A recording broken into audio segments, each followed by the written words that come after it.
बिस्मिल्लाहिर्रहमानिर्रहीम। फरमान करीम। तो आज का हमारा जो सब्जेक्ट है वो है कम्बिनेटर्स। और कम्बिनेटर्स का जो हमारा आज का टॉपिक है वो है बाइनोमियल थ्योरम इन कम्बिनेशंस। यानी कि कम्बिनेशंस की टर्म को यूज़ करते हुए हमने बाइनोमियल थ्योरम डिस्कस करना है। बाइनोमियल थ्योरम है क्या, ये हम लोग class first year chapter number 8 में बड़ी डिटेल से पढ़ चुके हैं। वही टॉपिक है, उसी को ही हमने आज डिस्कस करना है। उसका प्रूव करना है। मोस्टली छोटी क्लासों में प्रूव नहीं करवाया जाता, लेकिन इस वक्त हमें इसका प्रूव करना है। बाइनोमियल थ्योरम होता क्या है? तो बाइनोमियल थ्योरम की सबसे पहले हम लोग स्टेटमेंट समझेंगे और स्टेटमेंट के बाद फिर हम लोग नेक्स्ट इसको प्रूव करेंगे। मैथमेटिकल इंडक्शन को यूज़ करते हुए हम लोग इसे प्रूव करेंगे। इसकी स्टेटमेंट है हमारे पास, let a and x be two real numbers. यानी कि हमारे पास ए और एक्स दो रियल नंबर हैं एंड एन बी या नेचुरल नंबर। और इसमें जो हमारे पास n है वो क्या है? नेचुरल नंबर है। देन a प्लस एक्स की power n is equal to n of zero, a की power n plus n of one, a की power n minus one, x n of two, a की power n minus two and x of square plus so on n of n minus one, a x की power n minus one, n of n a x की power n। ये हमारे पास binomial theorem है। इस binomial theorem पे हमने mathematical induction apply करना है। अब मैथमेटिकल इंडक्शन हमारे पास होता क्या है? What is mathematical induction? Mathematical induction में हम लोग सबसे पहले जो डिस्कस करते हैं वो इसके 3 स्टेप हैं। अब वो तीनों स्टेप हमने बारी बारी अप्लाई करने हैं। तो ऐसा कोई भी क्वेश्चन स्टेटमेंट जो हमें तीनों स्टेप पे अप्लाई करें और वो सेटिस्फाई कर जाए तो उस मेथड को हम लोग कहते हैं कि ये मैथमेटिकल इंडक्शन है। तो ये जो हमारे पास बाइनोमियल थ्योरम है, इसकी हमें ज़रूरत इसलिए पड़ी, मैं थोड़ा सा इसके बारे में बता दूं कि इसकी ज़रूरत हमें क्यों पड़ी। हमारे पास जब a प्लस बी होल का स्क्वायर मिल गया, क्यूब भी मिल गया और पावर 4 भी हम लोग बड़ी आसानी से निकाल सकते हैं। लेकिन जिस वक्त हमारा प्रॉब्लम ये कैरी हो जाता है कि जिस वक्त हायर पावर आ जाती थी तो उसके लिए हमारे पास कोई फार्मूला नहीं था।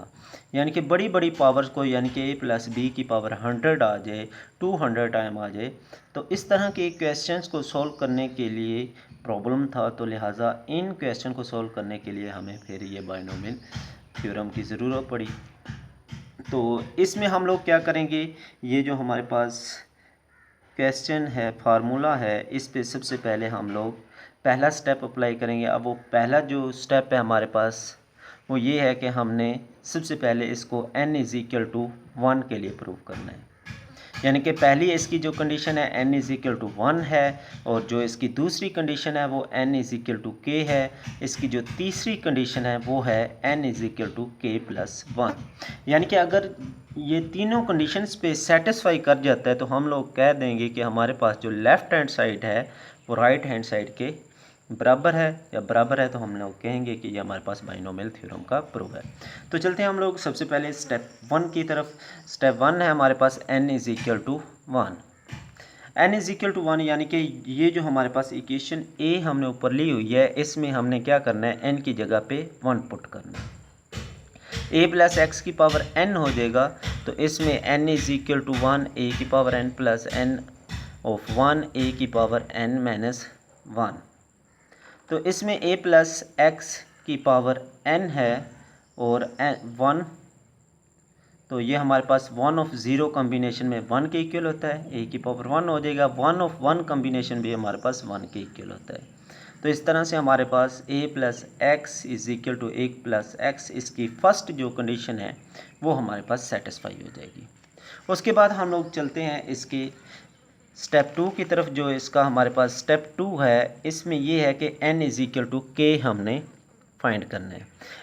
स्टेप 2 में n is equal to k, यानी कि हमारे पास जो इसकी इक्वेशन a थी उसमें हम लोग n की जगह पे k पुट कर देंगे, तो हमारे पास ये इसका सेकंड स्टेप हो जाएगा। उसके बाद हमारे पास लास्ट थर्ड स्टेप जो सबसे इम्पोर्टेंट है वो स्टार्ट हो जाता है।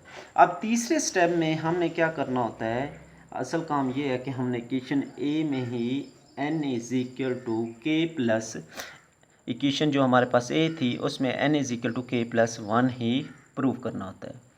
तो हम लोग इसके लिए इक्वेशन बी को यूज़ करेंगे। बी इक्वेशन में हम लोग for this multiplying equation B a plus x को दोनों साइड पे मल्टीपल कर देंगे, यानी कि ये जो हमारे पास इक्वेशन बी थी इसमें हम लोग दोनों साइड पे ए प्लस एक्स को मल्टीपल कर देते हैं।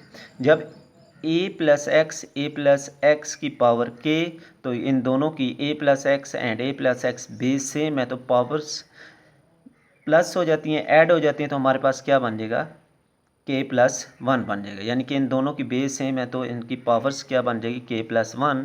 तो हमारे पास ये इक्वल आ जाएगा। ए प्लस एक्स को हम लोग क्या करेंगे, दूसरी साइड पे भी मल्टीप्लाई कर देंगे। अब ये हमारे पास ए प्लस एक्स को हम लोग जब दूसरी साइड पे मल्टीप्लाई करते हैं तो हम लोग क्या करते हैं, पहले ए को इन सारी टर्म्स से मल्टीपल करते हैं, उसके बाद हम लोग एक्स को भी क्या करते हैं, इन सारी टर्म्स से मल्टीप्लाई कर देते हैं।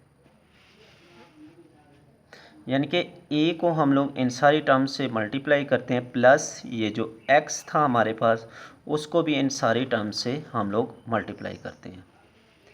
जब इनको ए को मल्टीप्लाई करते हैं तो हमारे पास के ऑफ ज़ीरो ए की पावर के प्लस 1 बन जाता है, क्योंकि हमारे पास ए की पावर के था और ये बाहर वाला ए, दोनों मल्टीपल होंगे तो पावर्स आपस में ऐड हो जाएंगी। और इसी तरह से के ऑफ 1 ए की पावर के माइनस 1 है यहाँ पे, और ये वाला ए के बन जाएगा एंड एक्स 1 बन जाएगा। के ऑफ 2 ए की पावर के माइनस 2, हमारे पास यहाँ पे माइनस 2 था और ये वाला ए ऐड होगा तो के माइनस 1 बन जाएगी, एंड सो ऑन के ऑफ के ए एक्स की पावर के। उसके बाद हम लोग एक्स को मल्टीपल करते हैं तो हमारे पास के ऑफ 0 ए की पावर के एक्स एंड एक्स का square cube and so on x की पावर के प्लस 1 बन जाता है। It's clear. उसके बाद हम लोग क्या करते हैं, इनको हम लोग सम अप करते हैं, यानी कि पहली टर्म के ऑफ 0 ए की पावर के प्लस 1 हम लोग वैसे लिख देते हैं। अब इसमें ये जो के ऑफ 1 ए की पावर के एक्स ऑफ 1 और इधर हमारे पास के ऑफ 0 ए की पावर के एक्स 1, इन दोनों टर्म्स में ए की पावर के एक्स ऑफ 1 कॉमन आ रहा है, हम लोग कॉमन ले लेते हैं, बाकी वाली वैल्यू दोनों वैसे लिख देते हैं।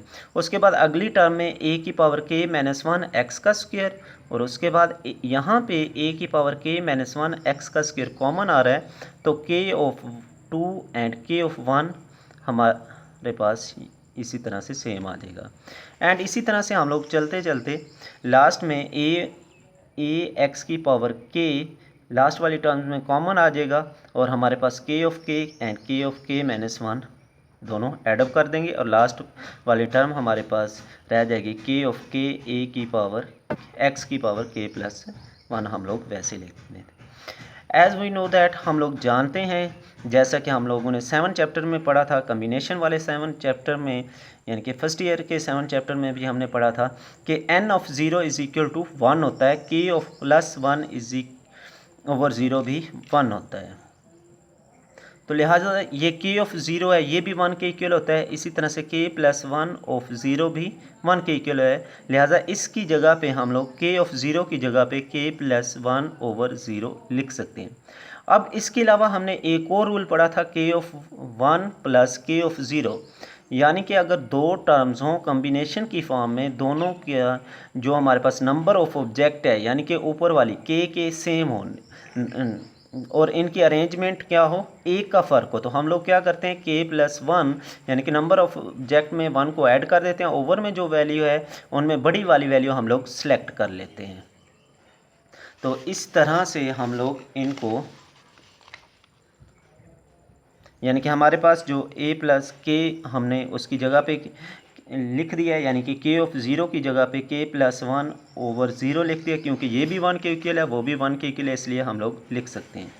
उसके बाद a की पावर के प्लस 1 बन जाएगा और नेक्स्ट, यानी कि वो फार्मूला कम्बिनेशन का जो हमने यूज़ किया है, यानी कि अगर ऊपर वाली वैल्यू दोनों सेम हो, नीचे हमारे पास एक का डिफरेंस हो, तो ऊपर वाले यानी कि नंबर ऑफ़ ऑब्जेक्ट में हम लोग 1 ऐड कर देते हैं और ओवर में जो नंबर ऑफ़ अरेंजमेंट होती है उनमें हम लोग बड़ी वाली वैल्यू सेलेक्ट कर लेते हैं। वो वाला फार्मूला यूज़ करते हुए हम लोग यहाँ पे k+1/1 लिख सकते हैं, इसी तरह से एंड सो ऑन। और हमारे पास ये तीनों की तीनों कंडीशन सेटिस्फाई हो जाती हैं, लिहाजा हम लोग कहते हैं कि ये हमारे पास बाइनोमियल थ्योरम का प्रूफ है।